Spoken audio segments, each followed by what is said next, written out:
المنطقة التي وصل إليها الآخرون.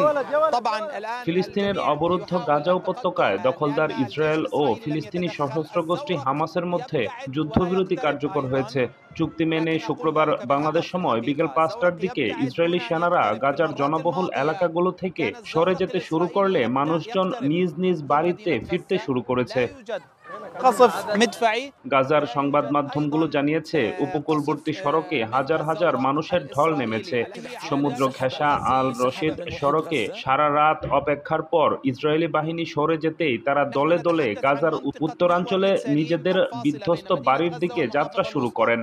ما يمكن تأكيده الآن هو أن এদিকে গাজায় আনুষ্ঠানিকভাবে যুদ্ধবিরতি শুরু হওয়ার পর ইসরায়েলি প্রতিরক্ষা বাহিনী আইডিএফ একটি সতর্কতা জারি করেছে। আইডিএফ এর আরবি ভাষার মুখপাত্র লেফটেন্যান্ট কর্নেল অভিচার আদ্রি এক বিবৃতিতে গাজার মানুষদের সতর্ক করে বলেছেন, তাদের সেনারা যেসব এলাকায় এখনো অবস্থান করছে সেখানে যেন কোনো বেসামরিক মানুষ না যান।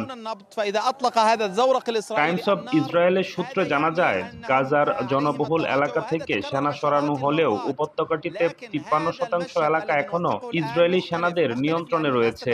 এর মধ্যে রয়েছে গাজা ও ইসরায়েল সীমান্তের তৈরি করা বাফার জোন, যেখানে অসংখ্য ঘরবাড়ি ধসিয়ে দেওয়া হয়েছে।